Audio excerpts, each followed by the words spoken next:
Can you feel it? It's time. It's time for every one of us. If we get knocked down, we won't just get up. It's time we all rise up. Rise up. When stars step up. When a dome stands up. When a city lights up. We all rise up together. Touchdown! When we come on the field, we rise up. Rise up. From kickoff to the last play, we rise up. This is our time, Atlanta. We've been knocking on the door. Now it's time to blow it up. Tell me, what do Falcons do? Rise up. What do Falcons do? Falcons rise up. That's what I'm talking about.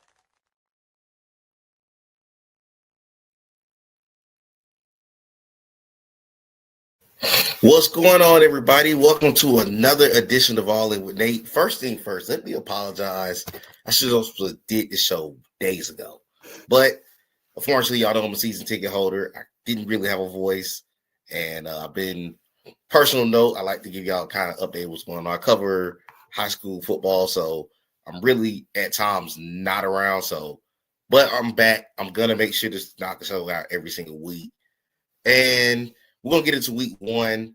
Of course, if you already know by now, the Falcons lost a close one, 23-20 to the Buccaneers and dropped their first game of the season. The bad part about dropping that game is, again, it was a winnable loss. And a lot of the mistakes that were made with the team probably could be cleaned up had we played in preseason. And a lot of fans of the game, including myself, felt the same way. A lot of these mistakes, because they got off to a very slow start now. Bijan had that big touchdown to open the game. However, after that, it was kind of up and down, up and down, up and down. The offense had the ball a pretty long time in that game. And to not produce at the rate that you would like to produce was not necessarily good. And a lot of it, I think Zach Robinson did not call a good game. There was entirely way too much pistol. I mean, that's one of the things that we discussed on the show last season. That pistol has to go. Because I understood it last season with Kirk Cousins, who was just coming off an ACL injury. Michael Penix and Kirk Cousins are two different quarterbacks. They do not need to run the same type of scheme. Something needs to be changed with that. Because ultimately, you're showing me that you don't trust your quarterback in year number 2. This is his first full season as a starter, true. However, he needs to be given the same, you need to unleash the playbook the same way that you unleash the playbook for Kirk Cousins. However, some of these things can be cleaned up. They didn't have Darnell Mooney week on Sunday. He'll be back against the Vikings tomorrow night.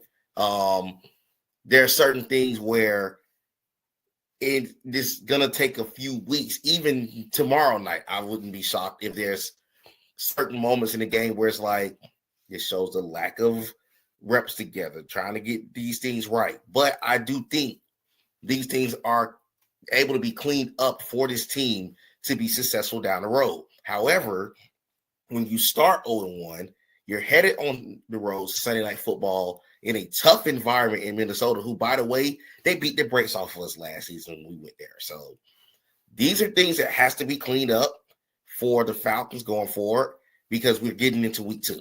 And this is so key for the team to be successful going forward. But one of the big things I want to talk about from the game, of course, Young Eku missed the tying field goal that could have sent it to overtime. Let me be perfectly clear about him. I've been low on him since last season. He started to show signs of not being able to be that guy to kick for the Falcons after the first Buccaneer win last season. Mind you what I'm saying. I'm not saying the Falcons this season alone. He had a miss against the Panthers last season to end the season with a loss in overtime. He had misses against the Seahawks. He's been bad since the Thursday night win last season. When Matt Bryant, who was our previous kicker, one of the Falcon great kickers, started missing field goals, TD and company got him up out of here quick. Why do this man have a year to clean up these mistakes? This is the NFL where kickers, who, by the way, is getting paid around $6 million this season, who should be able to do one job. Another thing, I got to call it out. One of the Falcon players, former players, Ovi Muhaley, was trying to defend him on social media. Do not defend someone missing field goals. I don't care how bad or good your team played. When you have one job, you are expected to do that job. Let's be real. He almost missed the field goal the previous time. It bounced off the crossbar to cut it to 4 when we were down 7. He also made an attempt when they tried to ice him towards the end of the game, and we all knew he was going to miss the field goal. I think nobody questioned that he was going to miss that next field goal. But these are mistakes that have to be cleaned up if you're the Falcons. These are things that you clean up before the season. I don't care what he did in preseason. You're in the regular season. That was an NFC South game. You did not have any reason to drop that game, especially at the foot of a kicker. That's unacceptable. It's unacceptable because now you're going to Minnesota to play a team that won 14 games last season. Let's be real. Minnesota is a tricky team. They can be up and down from year to year. They can very well come out here and play a great game tomorrow night. Who knows? But again, you're putting yourself in a position. You don't have another home game until the Commanders game, which is the end of this month. You have to deliver at home when you're getting the opportunity. It's similar to the Pittsburgh game last year where they came out flat, lost that game, and they end up winning a game against who ended up going to win the Super Bowl, Philadelphia. However, you don't want to keep going into situations like that because once again, the problem starts with starting slow. And let's be real, when you look at our schedule, especially at home, the Commanders week 4, the Bills week 6, them are not slouch games, especially Buffalo. Buffalo's one of my picks. Buffalo right now is my favorite in the AFC, potentially the favorite in the NFL, to be honest with you. I no disrespect to the Philadelphia Eagles. However, you cannot afford to drop the games that are basically in your hands because let's be real, Tampa wasn't full strength, and Tampa still found a way to win the game. And that's where the problem comes into play. If you can't be a not full strength Buccaneer team week 1 at home, we have an issue. And it got to be cleaned up, and it has to be cleaned up fast, and to start from the coaching staff. Because, again, I do not like the way that this offseason has went. They've been hyping it up. And you all have seen it. Raheem Morris has been super cocky, to be brutally honest. That's the nicest way for me to use it, to be honest with him. He's been super cocky about, this team is ready to rock. This team is ready to do this, ready to do that, ready to do that. It didn't show week 1. I'm not going to say that they didn't look good, but they weren't great. And that's something that you get those sellout home crowds to start the season. You got all these folks excited about Falcon football.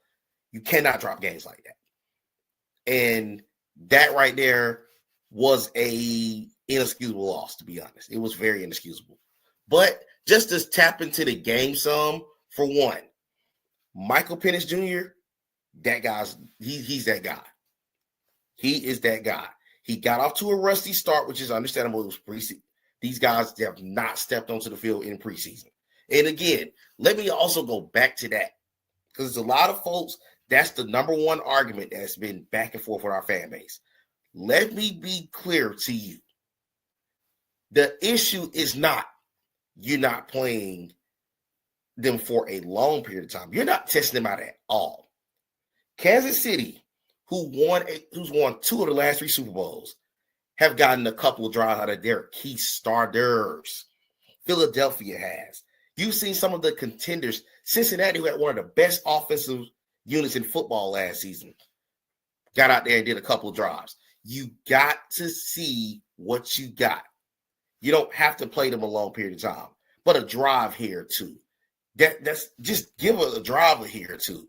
Maybe you can see a mistake that could be cleaned up for week 1, but you don't know when you're getting everything out of you get everything situated.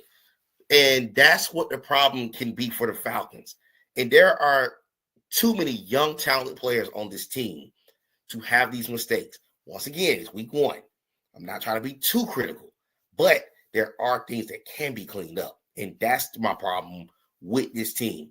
It's been going on since the Arthur Smith era in 2021. You got to play your starters at some point. Give them a drive or two in maybe 1 or 2 of the games. You don't have to play them the third game. The third game is basically who's going to make the 53. We know that.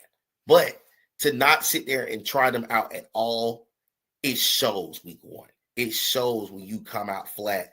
And teams like Tampa really did not play the best game. But there was a few plays that we both all know, the Beckham Buka touchdown. Those were 2 of the key differences in the game. And we're going to talk about the defense in a minute. But just to tap into the offense a bit, again, like I said, Michael Penix Jr. had a really good game. Bijan Robinson, love Bijan, had a solid game. Had 100 yards receiving in a touchdown in the game. He actually led the team in receiving. Zach Robinson has to figure out how to use Bijan in the right way. Again, overall, he had a good game. But 12 carries for 24 yards is totally unacceptable. But a lot of times, your play calling, you're able to know what's going on. If you're lining up in pistol with a team that got a Vita Vea up front, guess what? He's blowing the middle up. You're not getting key runs because you're not being creative with those key runs. There was one play, it was the drive that Michael Penix Jr. scored a touchdown on. They ran a halfback sweep at the 1. Probably one of the goofiest plays I've seen. You got to know how to effectively give the ball to your running back. Also, he's heading into a contract year. Tyler Algier. There are scenarios where you use each of the running backs. 4th and 1. There was a 4th and 1. I want to say it was in the first half where Bijan Robinson was stuffed. That should have been a Tyler Algier carry. It shouldn't have been in pistol. But these are the minor things that can cost you a game. The Falcons have to get better at those things. And that is going to become an issue if you don't tighten up. Because to be honest with you, yes, Minnesota has some injuries, and we'll talk about that in a few. But they're going to be bringing pressure just like Todd Bowles did week 1. So the Falcon rushing attack has to get going in some format. And they got to get out of that pistol. That pistol is a awful formation. I think we were in it almost 50% of the game, and that's not good. You got to be able to let Penix get up on the center, hand that ball off, let your running backs do what they're going to do. You arguably have 2 of the best running backs. You have probably one of the best running back duos in the league, but you don't know how to effectively use them when they're not getting a lot of carries as they should. Bijan Robinson should be cooking at a certain point in the game. But again, don't fall in love with him in the pass attack so much that you take away from a Drake London, you take away from a Kyle Pitts, who, by the way, I've been critical on Kyle Pitts on this stream many times. Kyle Pitts was getting open in the game, but they got to start utilizing him in the game plan. I think Michael Penix Jr.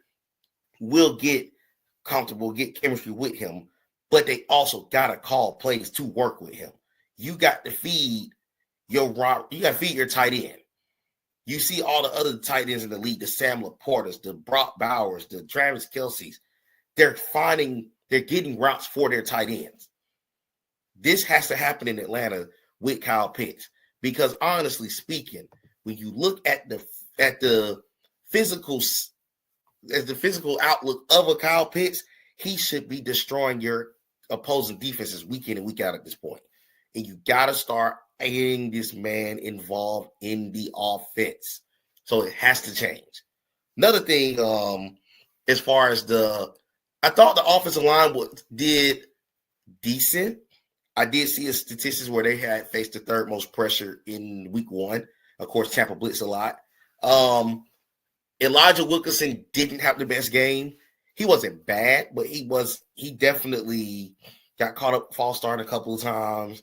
He's taking the snap too quick. And of course, that's your first game as a starter. Of course, we lost Caleb McGregor for the season. So you got to be able to get him implemented into the offense, into the offensive line. So, because of course, 4 of your 5 guys are back. The only person that's not here is Caleb McGregor, and it showed to an extent. But you got to get him comfortable in this scheme. You got to get him comfortable being the blind side blocker for Michael Penix Jr.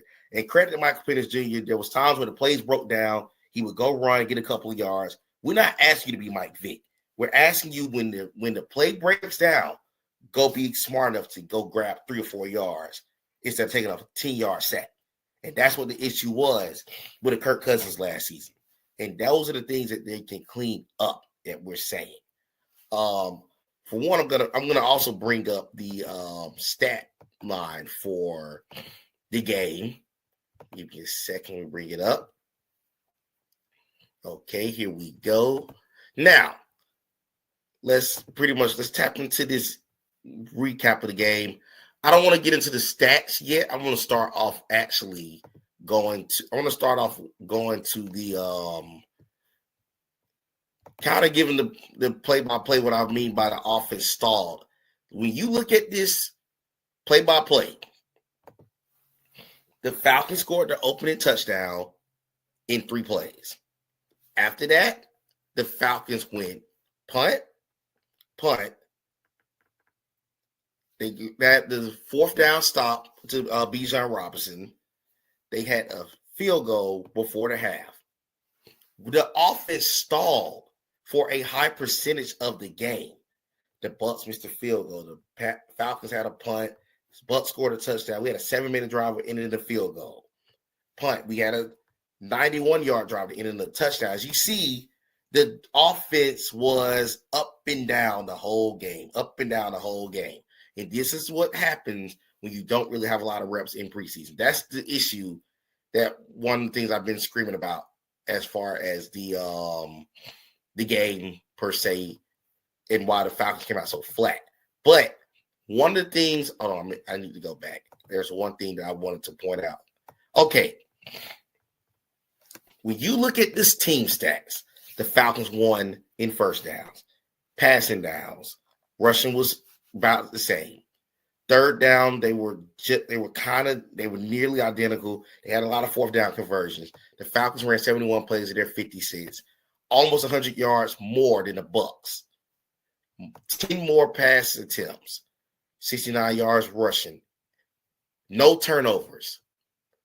Look at one key thing on this team: 35 minutes of a time of possession, and you lost by 3. That is unacceptable. You win the time of possession, you need to dominate on offense. But this is what happens when you come out flat. That got to get better. Rushing wise, as you see, they averaged 2.5 yards rushing. The Bucs averaged almost 5 yards rushing. That's not good. Now, to talk about on the defensive side of the ball right now, just wanted to show this a little bit. I'll get back into it in a minute. I want to touch on the defense.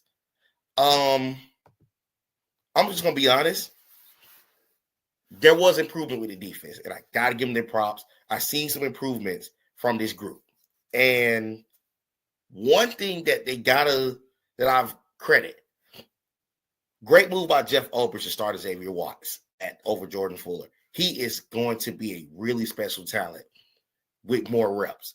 I like him. He honestly, no disrespect to Jesse Bates, he's one of the best safeties in the league. Xavier Watts was the best safety on the Falcons on Sunday. He nearly ended up with 2 interceptions. That's another thing. The drop interception, we had 5 of them. And one should have been a pick 6 by Caden Ellis. Those things are going to get cleaned up. I love seeing that pressure come from the Falcons defense. I want to see it more. I think we kind of wavered away from it in the third quarter. Don't waver away from it when it's working. Keep putting that pressure on a Baker Mayfield. A couple times Baker Mayfield had to run for first downs. That's something that's going to have to get cleaned up too. That contained still is somewhat of an issue. And you got to let your rookies get out there and get more opportunities to get. I don't have a problem with a Leonard Floyd and a James Pearson. Leonard Floyd and a Jalen Walker getting a chance to rush the passer together. To me, Arnold Ebiketie, PFF gave him a decent grade. I think Arnold Ebiketie is I don't really want to know how to put this for Arnold Ebiketie, but I don't think he consistently does enough to generate a solid pass rush. He doesn't. He'll get back there, but he'll miss a tackle. He'll take the wrong angle and a quarterback will take off on him. And that's a problem in this league. You got to bring the quarterback down when you get in the backfield. And that's one of the issues that is still running rampant. That's one of the reasons we traded up to go get James Pierce. We picked a Jalen Walker. That has to be cleaned up long-term for the Falcons. And Ebiketie, I don't think he's the guy to be a part of that long-term solution. James Pierce was getting pressures. He definitely got some pressures. And I think it's going to get better each week. He was really close to getting a sack a couple times on Sunday. And I'm going to be intrigued to see how they go by activating him against the Vikings, who's going to be without Christian Garrison. So that's a big loss on the Viking offensive line. I'm intrigued to see how that's going to play out. If I was the Falcons, I'm about to definitely let him get loose after Justin Skule is going to be the left tackle on Sunday night in Minnesota. You got to start finding a way to get this would be the game to get your first sack if you're one of these rookies. Jalen Walker, he didn't get a chance to do too much, but in my personal opinion, he's one of those guys that don't lead the field. You gotta let that rookie loose. If you gotta play linebacker with Devon Diablo, who I'm gonna get to in a second, let him be out there. You want him to be a fifth pass rusher, do that. You got to use him all over the field. And I don't know if we're gonna work our rookies in, but honestly speaking, when you're picked 15, let that guy get loose. Let him get comfortable. Let the game slow down for him. Let him become a factor down the road. Because let's be real, there's talent on this team to really win some ball games this year. They got to just get them right. And this is one of the reasons why I'm very, very, very, very tough on this coaching staff, because it has to be activated at some point. Name I mentioned just a few minutes ago, Devon Diablo. Really solid game. When I tell you I like Devon Diablo, has always been a sideline linebacker. He just really wasn't that good in pass coverage. He played probably one of his career games on Sunday. He had 6 tackles and a half sack, pass breakup, a QB hit. I like what I saw from him. To me, he's gonna probably be a factor down the road throughout the season. I'm intrigued to see how that's gonna play out for him. Billy Bowman he had a pretty good game, and I think they just got to let these rookies get more comfortable in this scheme. But the Booker thing, this is the one. Now, that second touchdown that took the lead, Jesse Bates took the blame for that. Booker ended up getting open for a touchdown late. That was a great throw from Baker Mayfield. Mike Hughes wasn't fully out of position, but he had a step on Booker had a step on him. And to me, they were so focused on Mike Evans, you forgot this kid is good. There's a reason that the Buccaneers picked him. At Buka, to be honest with you, I know everybody talk about the Jeremiah Smiths, the Carnell Tates of that Ohio State receiving corps. He is a very, very talented wide receiver. And I feel like he went by the wayside last season because there was so much talent in Ohio State that people just kind of forgot about him. And he's in a great situation. You're going to learn from Mike Evans. Even though Chris Godwin is hurt, Chris Godwin has been a really solid wide receiver in this league at a time. So great situation. He's going to be a person we're going to deal with for some years to come. But again, one of the issues that I have with this team, and it's a 2 to 3 year issue, has been the lack of a CB2. You got to have somebody else that can effectively do well against their matchup. Because again, this upcoming week, you got Justin Jefferson. AJ Terrell is going to be on him. Don't let Jalen Naylor go off. And these are the things that the Falcons got to be able to prevent. Is the players are not fully there. So I don't want to be too critical. I know this is the first game under Jeff Ulbrich, but there are things that's going to have to be cleaned up in this secondary before it gets worse down the road. So we got to make sure those things are cleaned up. Another thing I will say about Sunday, I don't really like our situation at defensive tackle. I don't think they had a good game. Yes, the Buccaneers in total rushed for 100 yards as a team, but there was times where, and mind you, the Bucs was down Christian Work. So their tackle moved to center. He was moving him off the ball. He was moving David Ayamata off the ball, who I thought should have been cut. He was moving Rook off the ball. He was moving Dorlitz off the ball. Those guys got to get better because if you can't stop the run, you're opening it up for everything else to thrive in that opposing offense. And we were not that good stopping the run last year. It got to get better going down the road because you're going to go against Aaron Jones this upcoming week. Got Chuba Hubbard coming up the following week in Carolina. These are things that needs to be cleaned up from this defensive tackle unit. And that could be something to be alarming throughout the season. But then again, we'll see. We'll see what the Falcons are going to show us as the season goes along. But there was potential that's seen within this group. There's definitely potential seen within this group. But I want to see us really get this defense cooking like we need to because it's going to be a long season if you don't. And the defense didn't play a bad game, but they just had a couple of unfortunate breakdowns. They had a late penalty on a roughing the passer on the game-winning drive that hurt us. These are the key third downs where Baker Mayfield's on 3rd and 8 and he's rushing up the field for a first down. Those are things that got to be cleaned up. And so I'm going to be looking forward to this season. Let me go back to the statistics real quick. Okay, so like I said, Baker Mayfield, pretty efficient day at the office, 17 of 32, 167, 3 touchdowns. He got sacked one time. Again, the Falcons, he didn't have a crazy game throwing the ball.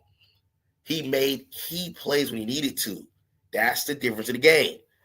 Michael Penix Jr., 27 of 42, 298, a touchdown, only got sacked once. But again, he had a very solid game against that Tampa Bay defense, who was throwing all kind of blitzes at him. Really solid game from Michael Penix Jr. I seen a statistic where he was the 3rd most pressure player, and he threw for like 100 yards and a touchdown, which that got to be encouraging if you're the Falcons, because you actually saw something brewing from that quarterback. He was also the 3rd ranked guy on PFF as far as offense from the week 1. The 5 was Kyle Pitts, Chris Lindstrom, Michael Penix Jr., Drake London, and Tyler Algier. Okay, moving along to the rushing attack. Baker Mayfield led the Bucs in rushing, 5 for 39. Again, he had that one big 20-yard run on a 3rd and long. But like I said, when you look at these statistics, they're not big stats. They're not great stats. The issue is the key 3rd downs you're giving up. It's the 4-yard run on 3rd and short.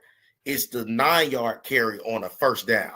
You got to be able to put them in second and third and long and let your pass rush eat.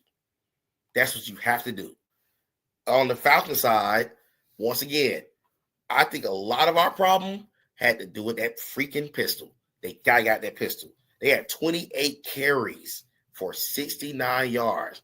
That is unacceptable when you with the caliber of talent you have at running back. That needs to be better against the Vikings this weekend. It's going to be a challenge because Jonathan Allen, who was, you probably remember in the Commanders uniform, is going to be on the opposite side. No, he's not a Vita Vea, but he's a really good run stopper. So, intrigued to see how they're going to play this upcoming week. Moving on to the receiving, as I mentioned, Emeka Egbuka, really good game, 4 for 67 and 2 touchdowns. Mike Evans 5 for 51. He didn't have the crazy game that we all thought he would, but again, they didn't do a lot. They had key plays. That's the difference of the game. You had key plays that won the ball game for you. They didn't have the greatest day on offense. On our side, Bijan 6,400, as I mentioned earlier. Kyle Pitts, 7 of 59. He had 8 targets. I like the fact he was getting targets, but they need to feed him more. The ball needs to be distributed to him more, and we'll see how it looks tomorrow night when you got Darnell Mooney back. But he needs to be more involved. But I like this. This is a good week 1, 7 of 59 stat. Drake London had 15 targets, 8 for 55 yards. Drake got to get more involved in the offense. He had a couple of blunders, had a couple of drops himself. But again, when I'm looking at the targets, I'm liking the fact that Drake's getting targeted. I'm liking the fact that Kyle Pitts is getting targeted. I would like to see Bijan's numbers drop maybe to like 3 or 4 or 5. That's going to be different when you have a. And Darnell, let me not also forget. Shout out to Ray McLeod. Ray McLeod had a couple of solid receptions, and with Darnell Mooney back in the midst, he should be able to, become a little more open in this offense. Casey Washington, shout out to Casey Washington, had a couple of solid catches. Oh, man, let me also salute Antoine Winfield Jr. because, to be honest with you, Antoine Winfield Jr. broke up a game-winning Michael Penix touchdown drive because Casey Washington had a ball that hit him in the hands.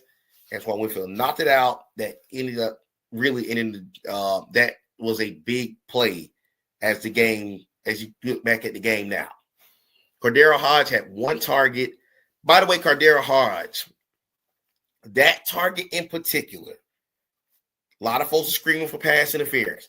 Me personally speaking, I feel like he could have made a play on the ball. I feel like he led up to try to draw the flag instead of finishing the route. Finish the route. You don't know. You could get the call. Let's look back at this. Tampa didn't have any fumbles. Penix fumbled the ball on the sack that he had, but Bijan thankfully recovered it. So that's what that was. Tampa's defense. Shout out to the DGD Tyke Smith. He had 11 tackles for the Buccaneers. Zion McCullum had 10. Zerkovia Dennis had 10. Levante David had 9. Jamel Dean had 6. So you see, they had a kind of a pretty good day, pretty balanced day. Hassan Reddick got his first sack as a Buccaneer. And Vita Vea had 2 tackles himself. On the Falcon side, J.C. Bates had 7 tackles. AJ Terrell and Xavier Watts were both very active. Shout out to Billy Bowman. He had a good game as well that we hadn't got a chance to talk about.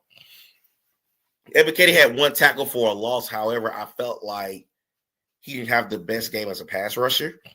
Jalen Walker had 3 tackles. Again, as you see, not a whole bunch of movement as James Pierce had more pressures. And then I think he had a quarterback hit. Yeah, he got a quarterback hit on Baker Mayfield. But we'll see that change as the season goes along for him as well. No interceptions on each part. As you see the different Sean Tucker had a big kick return. Cameron Johnson had the big punt return. Agnew, he's going to be out this game coming up. Had an okay punt return. The other difference in the game. Now, Chase McLaughlin missed 2 field goals, but Younghoe Koo, or like I call him, Younghoe Koo, had a ugly missed field goal that basically cost us the game at the end to go to overtime. But statistically, it don't like he had a quote unquote bad performance. However, that second made field goal really could have been missed as well. So could have been having a different conversation about that too. But once again, that's the statistics of the game. Also, it was a good Falcon crowd too. I think they said it was 71,000. But again, you got to win these games. When you're selling out the home opener, you got to win those games. Now, moving along, we're getting ready to head into Minnesota week 2. We should be relatively healthy, but Minnesota's missing a couple of guys. They're missing Van Geekel, who was their second team All-Pro last year, up front as a pass rusher. The Falcons got to take advantage of that. You got to take advantage of that because I'm here to tell you, without that factor on the field, you got to get Bijan involved. You got to get that running game going. That's definitely one of those things you got to get going. Jeff Okuda's going to be out for in that pass attack. That could be possibly something that you could expose. He's their number 3 corner. Look for your Ray McClouds and your Casey Washingtons to get more involved in the offense. But the big thing in this game is going to be the situation with Christian Darrisaw. Their big-time left tackle will be out. The Falcons need to put some pressure on that left tackle. You got J.J. McCarthy. This is his second professional start. Second primetime start. You got to put some pressure on them, and you got to find a way. You got to keep Justin Jefferson in check. You have to find a way to win this game. Do I think we're going to win this game? I am 50-50 on it because Minnesota's not a slouch. They're going to be in front of their home crowd at home at prime time. So we'll see. But things got to be cleaned up for this week. Now, that concludes me talking about week 1. I'm going to do a better job getting on here for week 2. I had to give you guys a show because I was running behind on doing a show. And that's my apologies on it. But we're going to dive deeper into this team as the season goes along. But that's the week 1 recap of the Falcons. Look forward to tomorrow night against the Vikings. There will be a post-game show done Monday afternoon. I will not do a live right to the game because the game is at Sunday night. So Monday afternoon, while we're fresh up talking about the games, I will be back on here. But until then, enjoy your college football Saturday. Go Dogs and go Falcons tomorrow. Have a great one and enjoy your day.